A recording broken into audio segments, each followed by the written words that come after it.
القاهرة. أيوة دخلنا في المهم. سيداتي آنساتي سادتي، هس، كل هس، محكمة. أيها السادة، نظرا لما لاقته محكمة ساعة لقلبك من تقدير عظيم من المهتمين بشؤون الأنس والفرفشة، وبناء على طلب الجماهير المحتشدة، تقرر غلق المحكمة. تقرر غلقها للتحسينات. لذلك تنعقد اليوم الدائرة الثانية لمحكمة الأنس واللطافة، وهي المحكمة الأولية الابتدائية الإعدادية الثانوية النموذجية داخلية وخارجية وحضارة.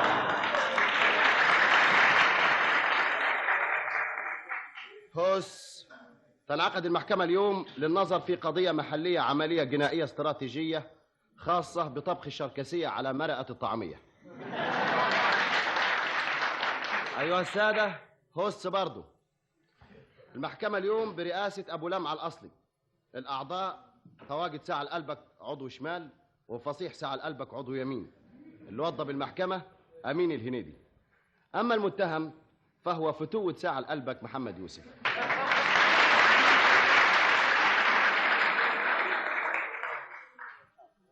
اللي حصل بقى النهارده انه عبيط ساعة لقلبك قبل الفتوة وقال له ما تخافش، انا رايح ادافع عنك. بس يا خسارة مش هيقدر يجي النهارده نظرا لعجزه عن الحركة، لان الفتوة طلب منه اتعاب اتهام. لما رفض عبيط ساعة لقلبك قام الفتوة راح نشو دماغ. ايها السادة، هس. محكمة. فتحنا الجلسة، نادوا على المتهم. اخرس. متهم في عينك منك له لا ليه.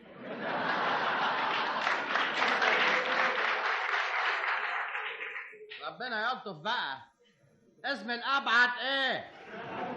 ما تقولش ابعد، محسوبك المعلم شكل. بتشتغل ايه؟ بتبيع ايه؟ ما هو الجواب باين من العلوان. علوان ابن اخت الخواجه. اوه خلينا نشوف شغلينا. اشتغلتوا ايه يا المعلم؟ ببيع خناق. أز أز أز أز أز أز ده ايه؟ احنا بنبيع لب. أزية ها؟ عليك نور. تلزم خدمة. كف كف كف كف. عينيا. عايز كف من ابو كام؟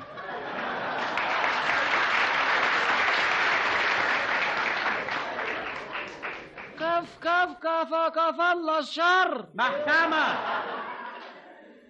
محكمة كله يبطل كلام. للدعاء الأول، أنت متهم يا جدع أنت بأنك استكردت فلفل المليم في بيعة فول وطعمية وفلفل بالزيت الطيب في شهر رمضان. نادي على الشاهد. فلفل ابن المليم. أنا مش ابن المليم، أنا فلفل ومليم مع بعض. يا سلام، الواد بيلمع قوي. ما تقولش إلا المليم الجديد. تسمح يا المليم جنب المعلم؟ لا خاجة وأنا عبيط، أنا مليم. وماله يا حبيبي لما تكون المليم؟ يضربني بجيبه. أب أبوك اس الله الفصيحة أهو الفصيحة أهو. ايه لعب العيال ده يا اخويا؟ تقولش عيال. الله. أظن هتكح معانا كمان. يقدر. احنا فين هنا يا ابني؟ في الحارة؟ في الحرامية زيه. في الحرامية زيي؟ طب غور بقى من قدامي لا اديلك. ارجع يا جدع انت. الشاهد في حمى الهيئة. اذا كنتم مش عارفين تسكتوه اكتموا انا. بس بقى انت وهو، احنا عاوزين نفهم ليه استكردته. استكردته؟ ايوه استكردته. وانا كرودي ولا ايه؟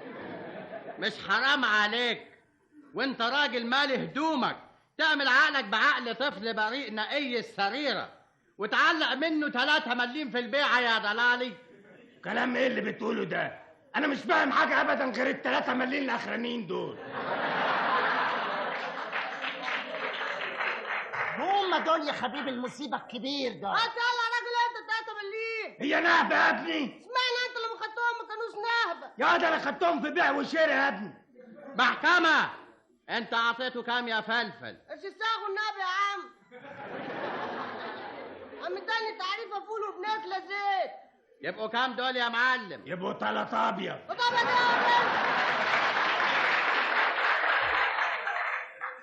ايه هو ده؟ بنبقوا 7 طب تعالى معايا الكتاب والافندي بتاعنا يقول لك. ده انا يا ابني لو رحت الافندي بتاعك ده هخليه يبقوا 3 ساغ مش 3 تعريف. ايه عفف. عافيه. اذا كان الافندي هيحرجني في حسبه زي دي يبقى ما عندوش ذوق، ولازم اعلمه الذوق والادب، فضلوه عن العلم. بلاش فلفسه امال، يا ترد للولد حقه يا تثبت احقيتك انت في المبلغ. ما هو ياخد المبلغ ده من تسع المستحيلات، انما اثبت بقى الواد المفعوص ده. ايوه اصحابها الله. اللهم طولك يا روح. بقول لك اصحابها احسن لك. الله يا طب يعني ما بقول لك مسحتهاش. اصحابها بقول لك. طب مش هسحبها. بقول لك اصحابها بقول لك. وان ما مسحتهاش يا هو يتخبط ويجي.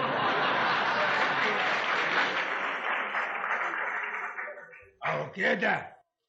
شفت الذوق بان على جتته ازاي؟ من فضل خدرتك احنا موز فاضيين. اخدت منه المبلغ الكبير دي على سنه ايه؟ علشان اديله درس في الذوق. جاي يتلمض عليا وعايز يشيل قدرة الفول والزيت اللي في العربية ويدفع ساغ وياخد ال3 مليم الباقيين. معقولة دي؟ ايوه معقول. على الاقل خليك تكبر وتروح بدري ترتاح. شوف اللماضة اهو يوم اكلمك كده لولا استزوق في الاخر وراح جاب ابوه. طبعا كشيت انت على طول. الله ما تقولش كده، انت جبان. ده هو اللي خاف مني ونفف بجلده عشان ما استعمل المثل القايل الجبن سيد الاخلاق.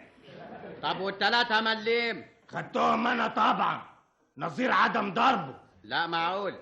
طب روح انت يا فلفل بقى واحنا هنشوف شغلنا معاه. لا مش ماشي. صدقتم انه لمد؟ لا مش لامد. اهدي تبقى لماضي. انا هستنى اما اسمع الحكم، وكمان عاوز اخد معايا الفصيح علشان يجي يلعب معايا الكوره في الحاره. ام بيقول لك امتى يا فلفل؟ لا امشي القليل. زو موز تاخد على الخاطر بتاعي انت يا الفسيخ.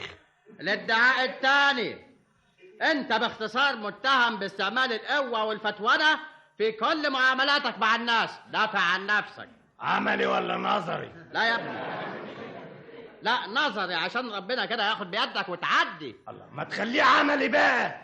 انا بكلمك لمصلحتك. العمل عليه 5 بس. وجب. بقى في ناس اليومين دول ما عندهاش ريحة الذوق، وانا بقى بعلمهم الذوق. بقى في حين المبتدأ كنت واخد الحكاية دي غية. ولا بلين خسلته ايه في الغية دي؟ طارق قلت مفيش فايدة، لازم تحترف. اكتب يا فصيح. هيعترف اهو. اعترف؟ او ليه كروديا؟ احترف يا بني ادم، احترف بالسين. ما ما تكتبش بقى دي. فتحت محل للخناق، دكان للفتوانة. ابو اللامة واخد دكان للخناق، واخد مخيلة لسن السامتة، ودي معقولة دي؟ الا كده دي بسيطة. طب ده انا كنت فاتح دكان ابيع فيه لوازم الحرب والمعدات، مدافع ودبابات وكنابل وبشنك وطوب وعصي وقش، كله يا ابني كله لخبطه كان. انا كمان ببيع لوازم الخناق لكن حسب التسعيره. انا هقرا بقى كشف الاسعار اهو. وبالمناسبه السعيده دي اللي يلزمه اي حاجه يشرف المحل فهو مفتوح طوال الليل واناء النهار. ما تسجر بقى يا خواجه. سجر يعني ايه يا حبيبي دي؟ سجارة يسجره فهو مسوجة، وبالانجليزي شفت سيجارت. انا مش شربته يا المعلم. ايه مش شربته؟ امال هتشربه امتى اذا كنت كبرت اهو وشعرك شاب؟ طب هات سيجاره انت ابو لمع. وشنبك انت بطلته يا ابني. من امتى بقى يا رقم؟ من زمان قوي بقالي كده حاجه بتاعت 5 6 7 دقايق.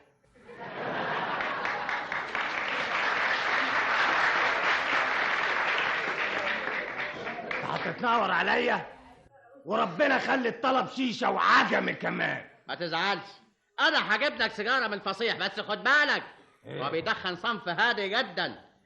اغمازه بسجاره يا استاذ فصيح. اتف ازاي اذا كنت انا عايز اولع؟ اتفضل. تشكر. يا نهار اسود يا جدعان، انت بتديني سجاره رب سوس يا فصيح. خد يا استاذ الله الغني، نقرا لستة الاسعار بقى. محلات تعليم فن الذوق بالعافيه، لمبيع جميع لوازم وادوات الخناق، لصاحبه المعلم شكل، خريج جامعه الطوربون. قصدك الطور بس؟ لا ما هو باين. اتعلمتوا في الجامعة يا حبيبي؟ طبعا، امال هشتغل من غير مؤهلات؟ مؤهلات دي بنت عمتك.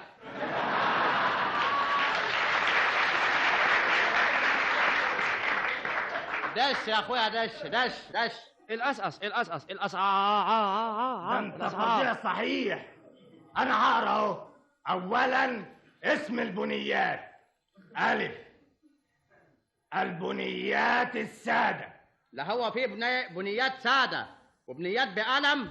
لا، القلم ده ينتج من استعمال جميع الاصناف، انما في بنيات ساده وبنيات حديد.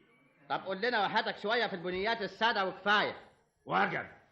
بنية واحدة بساغ، بنتيتان 3 أبيض، 3 بنيات حتة واحدة بشيلين.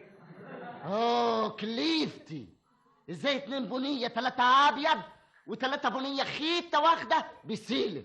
ازاي؟ لأن ال3 بنيات دول يعني خناقة صغيرة على طول. تلزمش خدمة من اسم البنيات؟ لا يا ابني ما نستغناش. الله، هو بكيفك؟ ده ما عندوش ذوق صحيح. على النعمة لازم تدوق العينة السادة دي. انزل 3 بنيات ولا كام؟ لا حس كده بقى، نزل 2 كفايه، واحده للخواجه والتانيه للفصيح.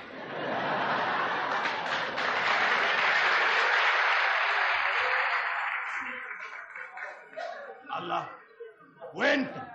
لا يا ابني دي حاجات يعني عافيني، اصل دي حاجات هايفه. ايه؟ البنيات بتاعتي انا هايفه؟ ولا كلمه.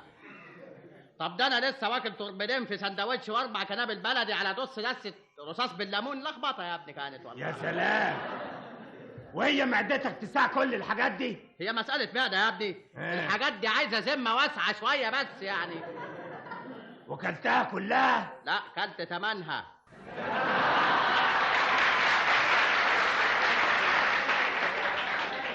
ضلالي، انت ضلالي. لكن ما هو لازم 3 بنيات على الاقل عشان خاطر تبقى بيعه بشيلن. خلاص، واحده للخواجه و2 للفصيح. اذا كان كده قرب يا خواجه عشان اعرف اوزن البنيه. قرب. لا معلش يا حبيبي، لفوا البنية في واخد ورا. احنا نبقى ناخده مع الاولاد في الغدا. مفيش كلام من ده. قرب امال.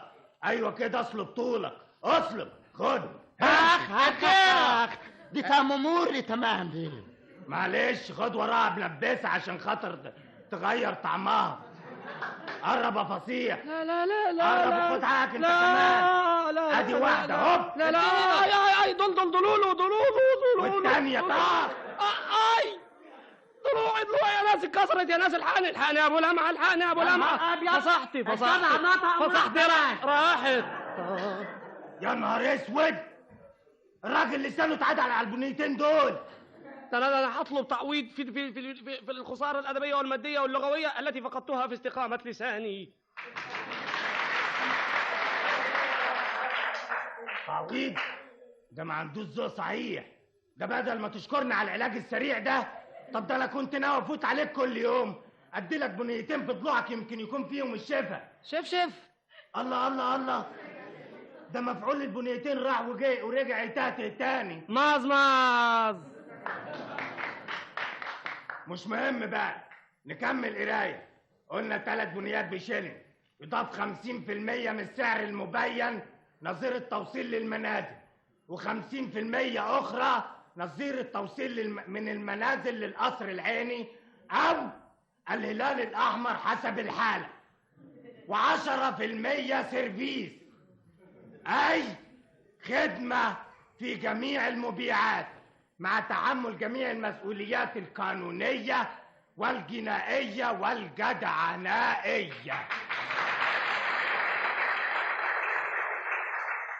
هذا خلاف قسم المطاوي واللبابيس والمقصات والروسيات والمشاط الموضة عاد.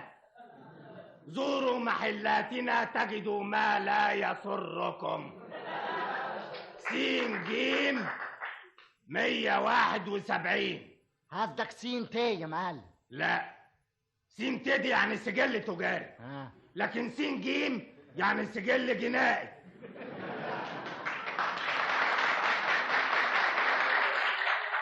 والعلوان المعلم شكل بالقاهرة.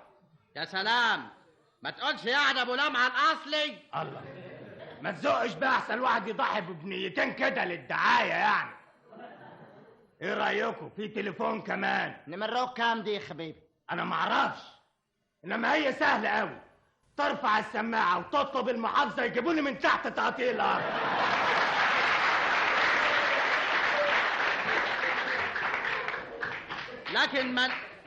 لكن ما نلقاش عندك صنف خناق في شنك، يعني بقائي كده باللسان ناخد وند يعني كده. في ده بقى في اليوم بتاع الحريم، وده بقى تحت اشراف الجماعة حماتنا. على كده لازم بتكسب كتير من الشغلة دي يا معلم. لا ابدا يا صاحبي، ده حتى السوق نايم اليومين دول، مفيش قوة شرانية. الناس لا بتتخانق ولا بتشاكل ولا حاجة ابدا، حاجة تسد النفس. الحمد لله، ادي كويس كتير دي. كويس كتير ده ايه؟ واحنا ما ناكلش عيش ولا ايه؟ وانتم والناس ما اكلوش؟ واحنا داخلنا ايه بس؟ انت بتاكل عيش واحنا بناكل ضرب. طبعا لازم تاكلوا ضرب. الله، امال هتاكلوا ايه؟ الله، انت بتغلط كتير يا جدع انت. انا بقيت هستغنى عن جزء روسيات وديني. روسيات؟ طب يا ابني احنا ما ناكلش من ده ما عندوش فكره باين. طب ده في مره واحد صاحب مطعم نرفزته وكان يتمطع من الهوا وراح هبدني راس. هتقول لي كذاب؟ ده لازم خرشمك بقى. لا ابدا. وشرفك انت جليت منها وقعت في اخر الشارع.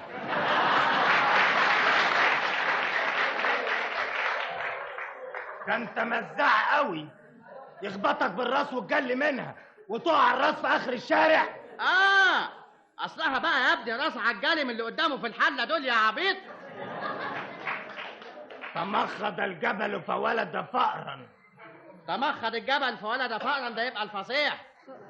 طب وانا ذنبي ايه يعني؟ اذا كان الناس ما عندها ذوق، مش واجب عليا اعلمهم الذوق برضه؟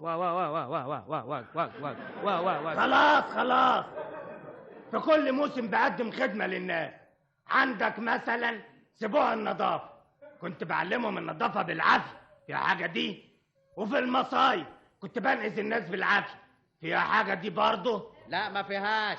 الله، في موسم الضحية دي طلعت لي بحوالي 30 خروف وقد 40 جنيه و300 فروة من 300 خروف. دي بسيطة. اصل يا ابني خرفان الايام دي بفروة واحدة بس. الله، ما طول عمر الخرفان بفروة واحدة. ما انت تقول كده، انت شفتوا ايه؟ الخروف زمان يا ابني كان له فوق 100 فروة عن بعض، فوق بعض كده. الخروف الواحد؟ وحياتك انت كده كنا كل ما نسلخ الخروف نلاقي فروة، وكل ما نلاقي فروة نلاقي تحتها خروف.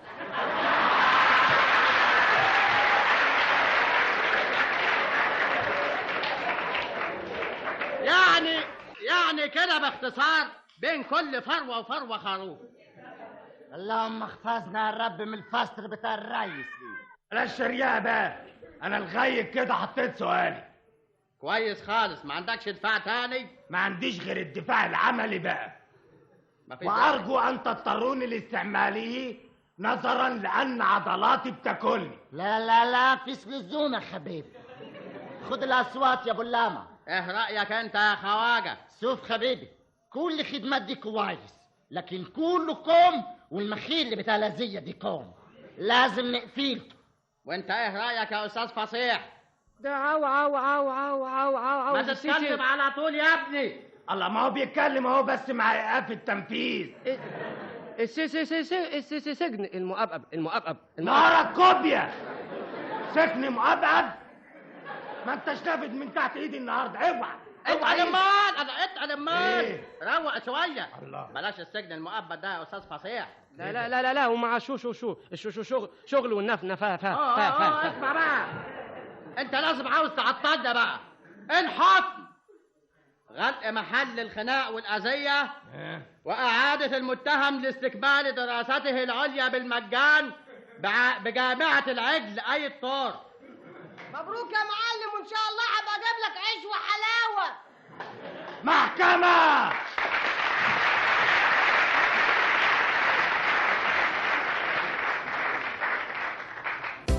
هايل يا باشمهندس، هايل.